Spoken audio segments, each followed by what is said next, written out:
Dear students, आज हम pharmacognosy पढ़ने वाले हैं। फार्माकोग्नोसी का हमारा थर्ड यूनिट है, जिसका हमारा टाइटल है, शायद आपको पता होगा, that is isolation, identification and analysis of phytoconstituents. Okay, जिसमें आपके कुछ फाइटोकॉन्स्टिट्यूएंट्स का नाम दे रखा है। हमें उन फाइटोकॉन्स्टिट्यूएंट्स का एनालिसिस पढ़ना है। उनको एनालिसिस का मतलब यहाँ पे दो सारी चीजें, that is isolation, identification and analysis of phytoconstituent. Okay, उस पे हमें जानने से पहले हमें ये जनरल इंट्रोडक्शन हमें पढ़ना जरूरी है, ताकि हमें ये चैप्टर पूरा से अच्छे से समझ में आ सके।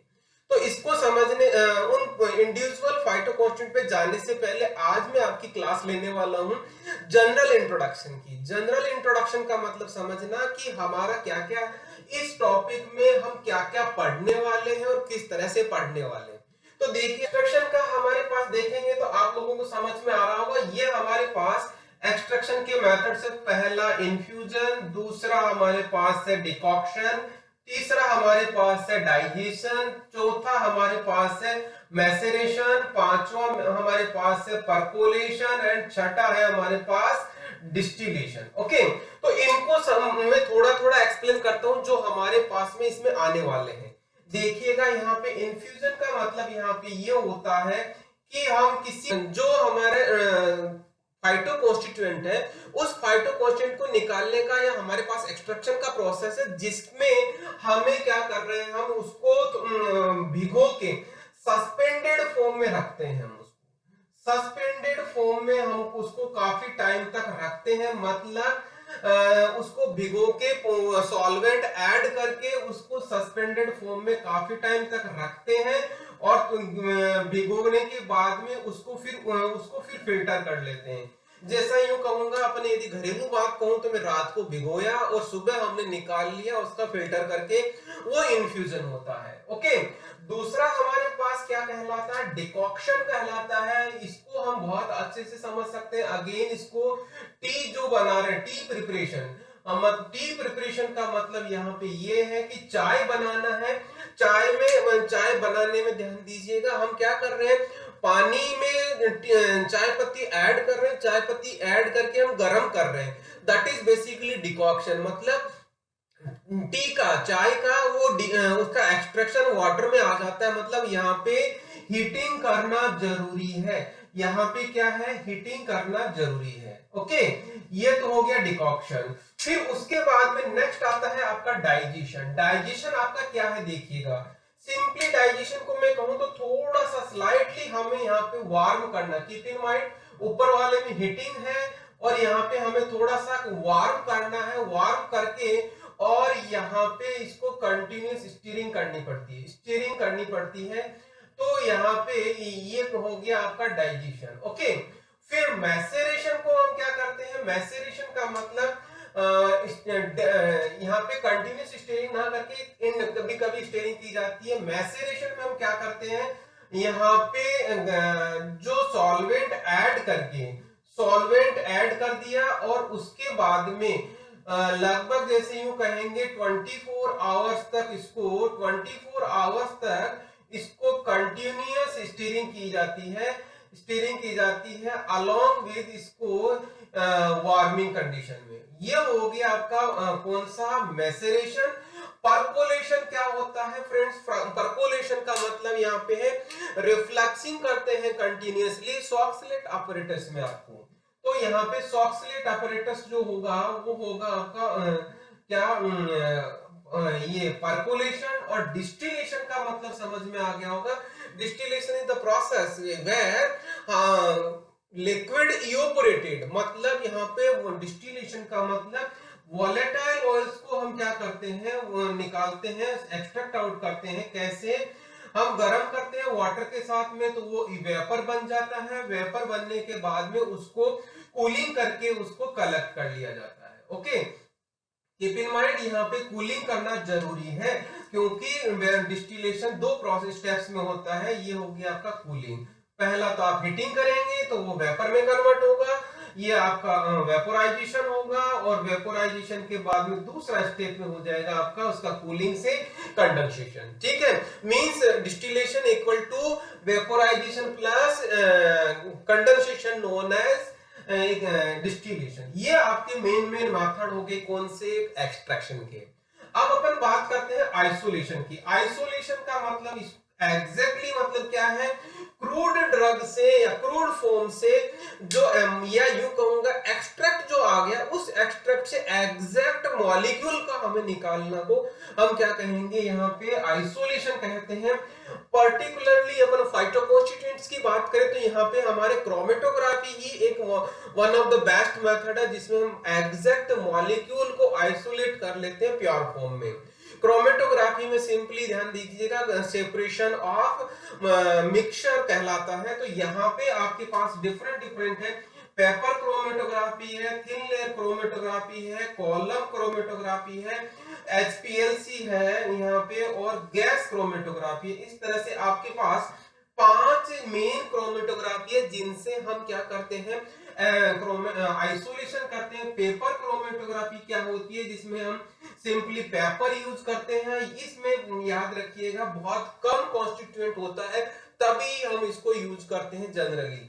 फिर उसके बाद में थिन लेयर क्रोमेटोग्राफी होता है जिसमें silica gel as a stationary phase होता है, डिफरेंट मोबाइल फेज के कंपोजिशन के साथ में इसको यूज करते हैं। इसी TLC का ही फुल दूसरा फॉर्म रहता है फ्रेंड्स, HPTLC, जिसको आप HPTLC बोलते हैं, जिसको हम बोलते हैं किस तरह से, high performance thin layer chromatography. Okay, फिर उसके बाद में नेक्स्ट आता है कॉलम क्रोमेटोग्राफी। मैक्सिमम जो यूज होता है आपका कॉलम क्रोमेटोग्राफी होता है।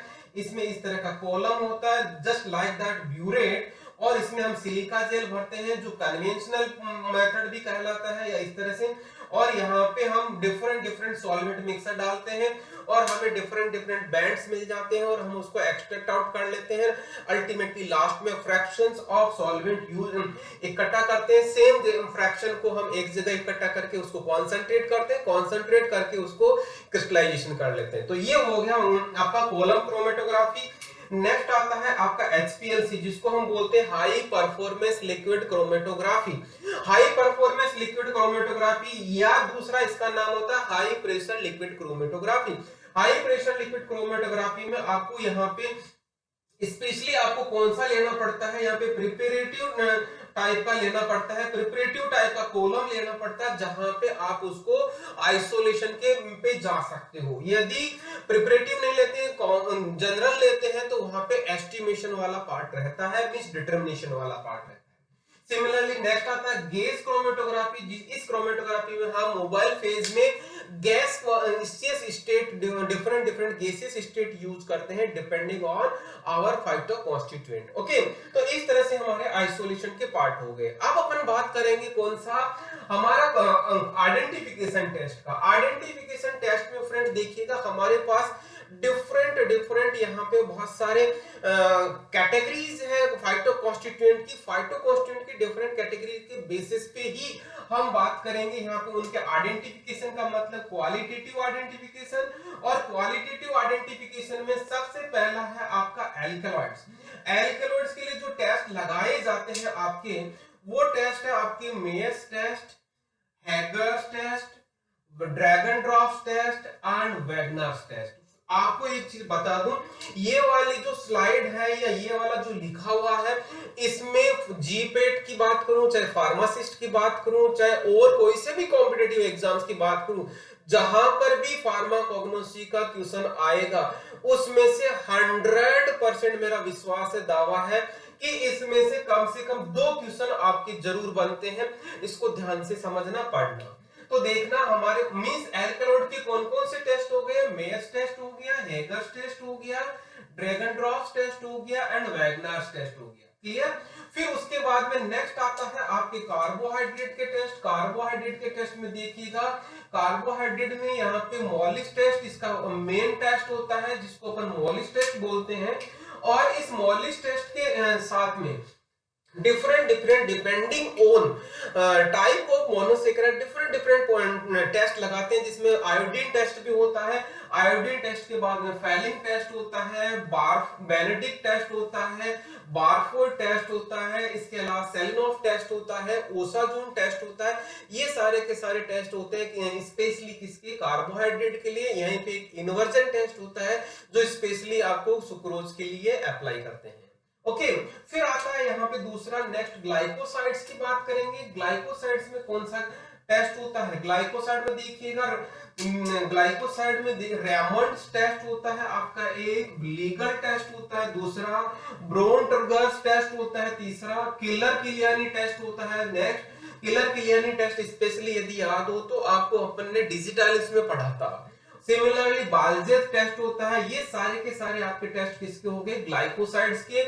यहाँ पे क्वेश्चन क्या आता है, which test is used for glycosides identification? तो आपको याद रखना रेमंड, लीगल, ब्रॉन्ट्रगर, किलर किलियानी है, बालजीत। सिमिलरली मैं बात करूं यहाँ पे कार्बोहाइड्रेट की, तो कार्बोहाइड्रेट की है, एल्कलॉइड्स ये वाले। तो नेक्स्ट अपन बात करते हैं यहाँ पे, next that is saponin. Saponins के लिए दो स्पेसिफिक टेस्ट होते हैं, फोम टेस्ट कहलाता है एक, एंड दूसरा हीमोलाइटिक टेस्ट कहलाता है। ठीक है, ये आपका हो गया सैपोनिन्स का। सिमिलरली मैं बात करूं प्रोटीन्स के लिए, प्रोटीन्स के लिए भी बहुत और एमिनो एसिड्स के लिए, इन दोनों के लिए भी बहुत सारे टेस्ट होते हैं जिसमें ध्यान दीजिएगा। प्रोटीन्स के लिए बायोवेट टेस्ट होता है, ये स्पेसिफिक होता है, कीप इन माइंड किसके लिए? प्रोटीन के लिए।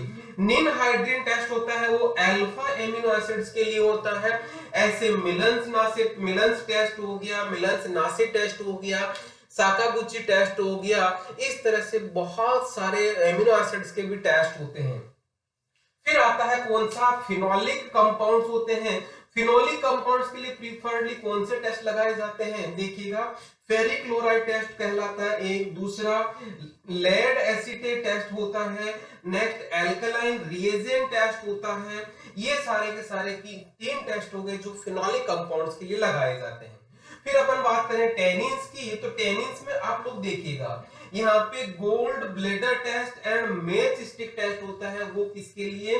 टेनिस के लिए। याद रखना, टेनिस, टेनिन से टेनिस, टेनिस, टेनिस याद रखना, और वहां पे मैच और स्टिक से क्या करते हैं? खेलते हैं। तो इस तरह से आप मैच स्टिक टेस्ट याद रखिएगा। नेक्स्ट और लास्ट यहाँ पे जो कैटेगरी अपन पढ़ रहे हैं, फाइटोस्टिरोल्स होता है। फाइटोस्टिरोल का मतलब यहाँ पे कोलेस्टेरॉल की बात हो रही है, जिसमें आपको शायद पता होगा लीबरमान बुचार्ड टेस्ट कहलाता है, और एक साल्कोवस्की टेस्ट। ये दोनों टेस्ट कोलेस्ट्रॉल के लिए यूज किए जाते हैं। तो ये सारे के सारे मैंने एक साथ सारे के सारे जो मेजर फाइटो कॉन्स्टिट्यूएंट्स कैटेगरी है उन सभी के लिए आपको टेस्ट बता दिए हैं। मेन एग्जाम में भी आपको फाइटो कॉन्स्टिट्यूएंट के टेस्ट पे यदि शॉर्ट नोट आता है तो आप ये पूरा का पूरा लिख सकते हैं। और कॉम्पिटिटिव एग्जाम, चाहे जीपेट कहूं चाहे ड्रग इंस्पेक्टर कहूं, इन सभी के लिए तो 100% इंपोर्टेंट है ही है। तो इस तरह से यहाँ पे हमने क्या पढ़ा? एक्सट्रैक्शन के प्रोसीजर पढ़े शॉर्ट में, आइसोलेशन के प्रोसीजर, मेथड का। अब नेक्स्ट पार्ट आता है that is the analysis.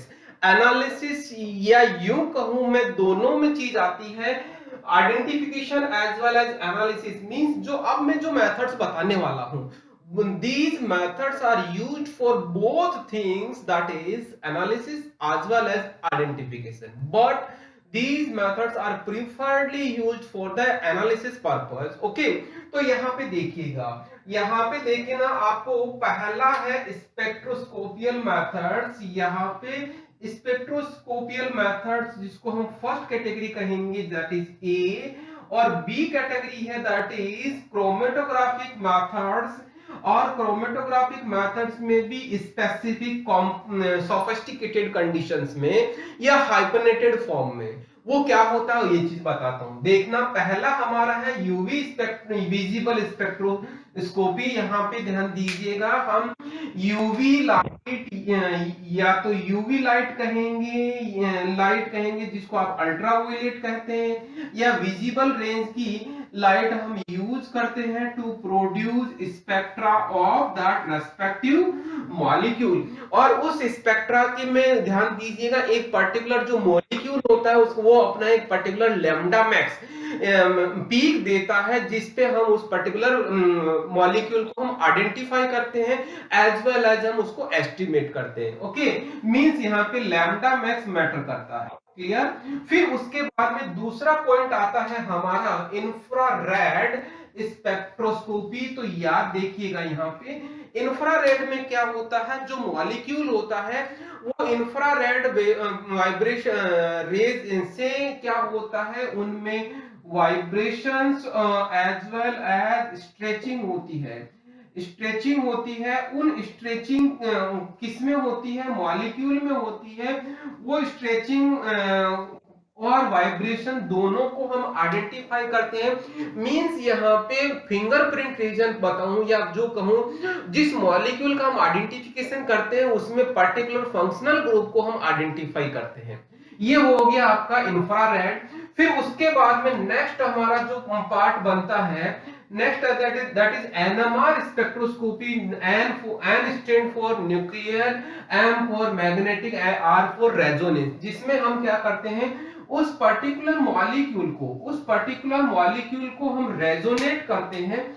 Resonate करके हम उस पर्टिकुलर मॉलिक्यूल को रेजोनेट करके हम उसके सिग्नल्स प्रोड्यूस करते हैं। सिग्नल प्रोड्यूस करके हम फाइंडिंग करते हैं कि उसकी नेबरिंग कंडीशन या इलेक्ट्रॉनिक कंडीशन या नेबरिंग ग्रुप कौन से होते हैं। नेबरिंग ग्रुप की बेसिस पे वो उसमें जो जो एनवायरनमेंट होता है वो एनवायरनमेंट हम देखते हैं, जिसी के बेसिस पे उसमें डिफरेंट डिफरेंट सिग्नल्स प्रोड्यूस होते हैं। फिर उसके बाद में लास्ट हमारे स्पेक्ट्रोस्कोपी में आता है मास स्पेक्ट्रोस्कोपी। मतलब यहाँ पे हम क्या करते हैं, जो मॉलिक्यूल है, मॉलिक्यूल का मतलब यहाँ पे है फाइटो कॉन्स्टिट्यूएंट से। जो मॉलिक्यूल है उस मॉलिक्यूल का हम क्या करते हैं, उसको फ्रेगमेंट करते हैं। उसका जो मास होता है उस मास को हम फाइंड आउट करते हैं, आइडेंटिफाई करते हैं बाय मीनिंग ऑफ व्हाट, उसको चार्ज करें। चार्ज करके हम उसको फ्रेगमेंट कर सकते हैं, उसका पेरेंट आयन बनाते हैं, उसका मॉलिक्यूलर आयन बनाते हैं। उसके बेसिस पे हम उसको फाइंड आउट करते हैं कि वो वेदर दैट मॉलिक्यूल की उसकी पर्टिकुलर मास है या नहीं। ओके, और उसका फ्रेगमेंटेशन पैटर्न देखते हैं। फ्रेगमेंटेशन पैटर्न, वो मॉलिक्यूल फ्रेगमेंटेशन पैटर्न कैसे डिजाइन कर पता करते हैं, कैसे प्रेडिक्ट करते हैं। जो ससेप्टिबल बॉन्डिंग होता है उस बॉन्ड का ब्रेकडाउन होता है, उसका डॉटर मॉलिक्यूल्स या डॉटर आयंस बनते हैं, और उसका मास पैटर्न हमें निकाल के हम उस पर्टिकुलर मॉलिक्यूल का हम मास निकाल के हम उसको आइडेंटिफाई करते हैं, एज वेल एज यहाँ पे हम क्वांटिफाई भी कर सकते हैं। ओके, फिर आता है next that is the chromatographic methods. Chromatographic methods में अभी अपन ने देखा था, जिसमें टीएलसी हमने बोला था। टीएलसी का मतलब होता है थिन लेयर क्रोमेटोग्राफी। इससे हम आइडेंटिफाई करते हैं by mean of different different visualizing agent as well as detecting agent, जिसको डेंसियोमेट्रिकली हम उसको फाइंड आउट करके उसको क्वांटिफाई कर सकते हैं, मींस एनालिसिस कर सकते हैं। बट ओबीएस है एचपीटीएलसी, इसका एडवांस मेथड है। H for high, P for performance, T for thin layer chromatography. इस तरह से एचपीटीएलसी होता है, ये इंस्ट्रूमेंटल मेथड होता है। इंस्ट्रूमेंटल मेथड है, और यहाँ पे इंस्ट्रूमेंटल थोड़ा सा महंगा आता है। और यहाँ पे जो इंस्ट्रूमेंट से बड़े आराम से हम क्या करते हैं, उसका क्वांटिफाई कर सकते हैं। इवन हम पिकोग्राम लेवल तक भी इसमें क्वांटिफाई कर सकते हैं। अब आती है नेक्स्ट दैट इज एचपीएलसी, जो बहुत ज्यादा यूज होता है। हालांकि एचपीटीएलसी ज्यादा यूज होता है क्योंकि इसमें कॉलम नहीं होता, कॉलम खराब होने की प्रॉबिलिटी नहीं रहती। इसमें टीएलसी प्लेट रहती है जो हाईली रिजोल्व कर देती है जो हमारे फाइटो कॉन्स्टिट्यूएंट्स है उनको एनालाइज करने में। लेकिन यदि प्योर कंपाउंड है तो एचपीएलसी से भी हम प्रीफर करते हैं। एचपीएलसी का मतलब हाई परफॉर्मेंस लिक्विड क्रोमेटोग्राफी या हाई प्रेशर लिक्विड क्रोमेटोग्राफी, दोनों का शॉर्ट नाम एचपीएलसी होता है। और यहाँ पे डिटेक्टर्स हम यूज करके उस पर्टिकुलर मॉलिक्यूल की कंसंट्रेशन हम नैनोग्राम लेवल तक भी हम आइडेंटिफाई कर सकते हैं। Different detector that is UV detector, PDA detector, depending on the requirement. Okay, फिर आता है next that is GC means gas chromatography. Gas chromatography में हम जो मोबाइल फेज होता है वो मोबाइल फेज हम क्या यूज करते हैं, गैस फॉर्म यूज करते हैं।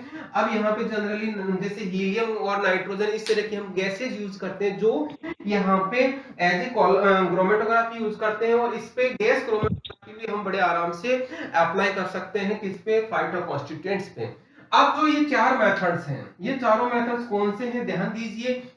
ये एलसी है, ये वाला भी एलसी वर्ड ही है, एलसी है। इस एलसी का मतलब होता है लिक्विड क्रोमेटोग्राफी।